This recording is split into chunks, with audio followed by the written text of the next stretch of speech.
has been said, the question, what is the relationship between our auric field and our still place of no self? And the question, what is the relationship and how do all the laws of life work for the Dharma or the Tao or the will of God, are really synonymous. They're the same question, just put into different words. Now, there are several little stories, several that some have heard before, but together they might bring more understanding to us of these laws and how they relate. Now, just as an aside, it's been said that the Sufis have an amazing ability to be able to show in their stories of all kinds how this works. But several of the stories today are Taoist stories, and it has to be said of the Taoists that they are the masters of the ability to be able to express the relationship of all of nature. In other words, of life itself, the movement of life and all its various facets. And the first story is that old story about that young man who was very pious, very devoted, and he was also very kind. He gave alms, he assisted people. So the gods noted this and decided that they would send him a helper in the form of one of the angelic beings.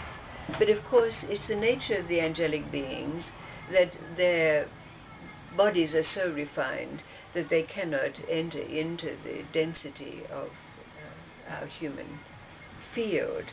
So it had to take the form of a dove. And this dove would be present in Zaki's life when something good happened to him. So whenever there was a boon in Zaki's life, he would notice that there was a dove around. And he began to notice this particularly.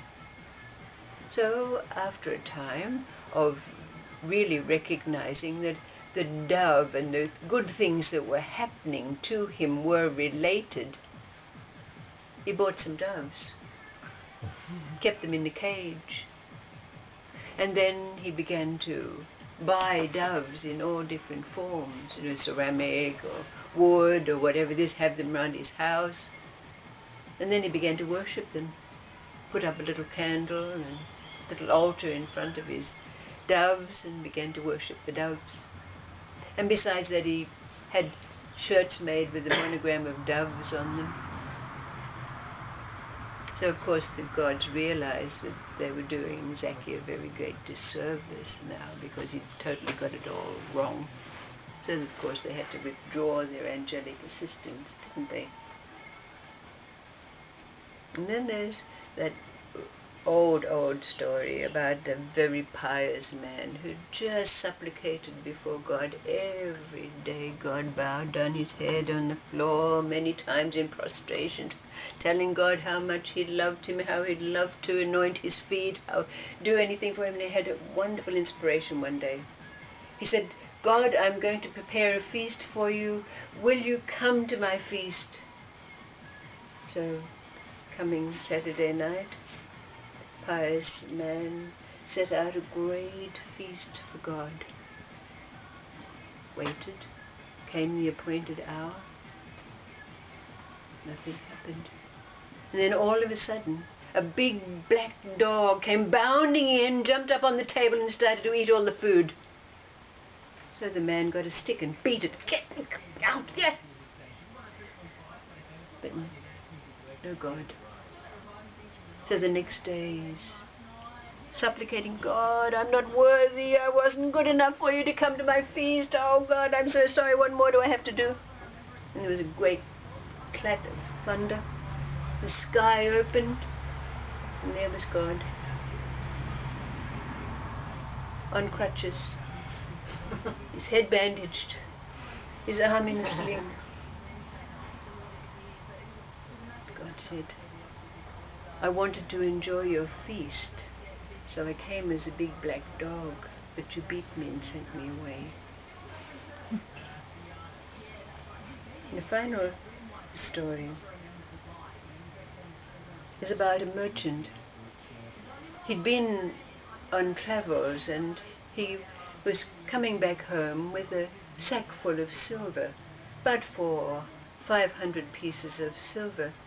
So he came to a point in the road where there was a shady tree, and he was tired, so he got off his mule and he sat under the tree to rest. But as he sat there, a young man came down the road with a stick, dragging on the end of a stick a small dog. Now the young man sat beside the old merchant, and of course they exchanged greetings of a kind. But as they were sitting there, the dog whined piteously and pathetically, as if to say, free me, help me. So the merchant bought the small dog from the young man and set it free. Now, the young man noticed that the merchant's sack was very heavy.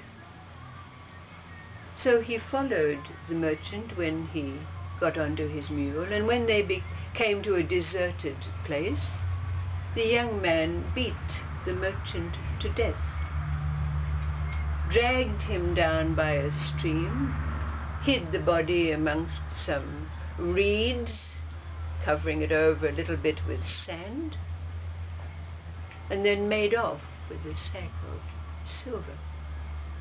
Now the dog had followed them, and the dog continued to follow the young man, keeping out of sight until he reached his home. And then the dog quickly ran to the courthouse, where the magistrate was just starting his day of hearings. And the dog made such a hullabaloo outside the courthouse. The magistrate, what is that noise? He goes out, and there is the dog whining and wailing. So the dog said, what are you trying to tell me? Perhaps I'd better send someone with you to find out what you're about. So he sent off one of his officers, and the dog led the officer to the place by the stream where the body was hidden. So, of course, they recovered the body, but there was no sign of any culprit. What could they do? Well, the dog again stood outside the courthouse and whined and wailed to such a degree that the judge came out and he said, well, what are you trying to tell me now? Perhaps you know who it is who did it. I'll send a couple of officers with you. So the dog led the 2 police officers to the house where the young man lived. And when they arrived there, the dog attacked the young man, drawing blood from him and ripping his clothes. Whereupon he confessed to the officers that he was the one who'd killed the merchant. So he was hauled off to jail.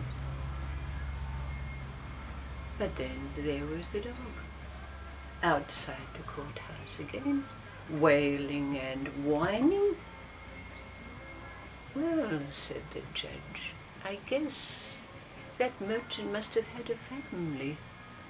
Perhaps we'd better find out.